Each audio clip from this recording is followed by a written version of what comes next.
कि वो simultaneous linear equations होती हैं और इनमें ना तो ऑब्जेक्टिव फंक्शन दिया है हमें, तो किस तरीके से इन्हें सोल्व करते हैं। इनमें हम क्योंकि इक्वल के साइन आ गए तो अगर हम x1 x2 को 0 ले लेते हैं, x1 x2 x3, तो यहाँ पर ये निगेटिव भी आ सकते हैं। हम इनमें जो है आर्टिफिशियल वेरिएबल ऐड करते हैं, आर्टिफिशियल वेरिएबल्स ऐड करेंगे तीनों इक्वेशन में। जब भी इक्वल के आते हैं साइन तो हम आर्टिफिशियल वेरिएबल ऐड करते हैं और आर्टिफिशियल वेरिएबल हो जाएगी अब हमारी x1 plus 0x2 minus x3 plus 4x4 और प्लस xA1। इस तरीके से xA1 इक्वल टू 3। फिर दूसरी इक्वेशन को लिखेंगे इस तरह से, कंप्लीट करेंगे 2x1 minus 1x2 plus 0x3 plus 0x4 और प्लस xA2 इक्वल टू 3। और तीसरी इक्वेशन को इस तरह से कंप्लीट करेंगे 3x1 minus 2x2 plus 0x3 और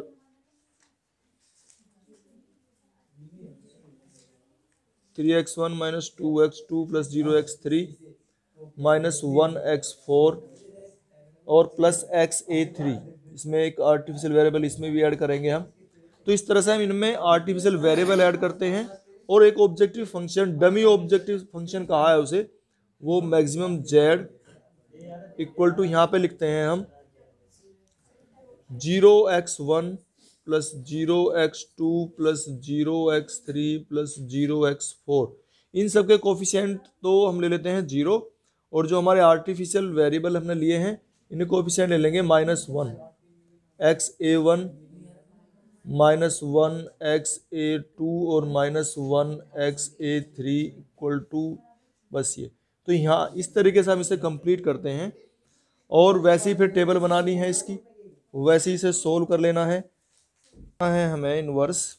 और अगर मैट्रिक्स ये दिया हुआ है हमें 4 3 और 3 2, इसका हमें इनवर्स निकालना है, तो इसको हम साइमल्टेनियस लीनियर इक्वेशन की फॉर्म में मानते हैं वो, और हम इसे ऐसे लिख लेंगे 4 3 3 2 और x1 x2 और इक्वल टू b, जो इधर रहते हैं ax इक्वल टू b। तो b को हम इनको जोड़ के 4 3 7 और 3 2 5, मतलब ये कुछ भी मान सकते हैं, वैसे तो जरूरी नहीं है जो इसने भी रूल दिया है कि b इक्वल टू ये कोई रूल नहीं है, ये डमी रियल कॉलम मैट्रिक्स है, कुछ भी मान सकते हैं अपनी पास से भी।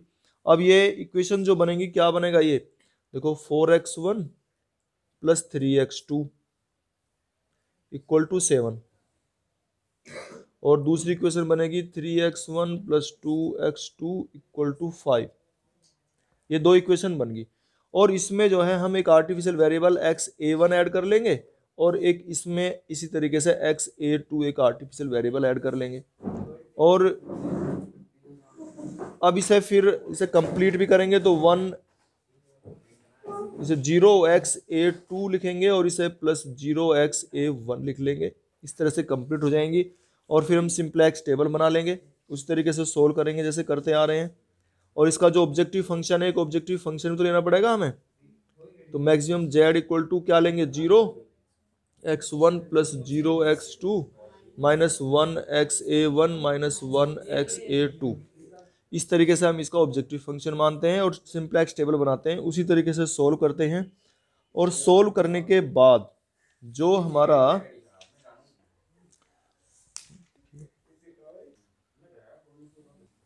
तो देखो टेबल तो हमने उसी तरीके से बना ही ली है और फिर उसके बाद जो है इसको हमने सोल्व किया एक बार आर्टिफिशियल वेरिएबल A2, इसको मतलब आउटगोइंग वेक्टर तो ये आ रहा है लेकिन हटाना नहीं है।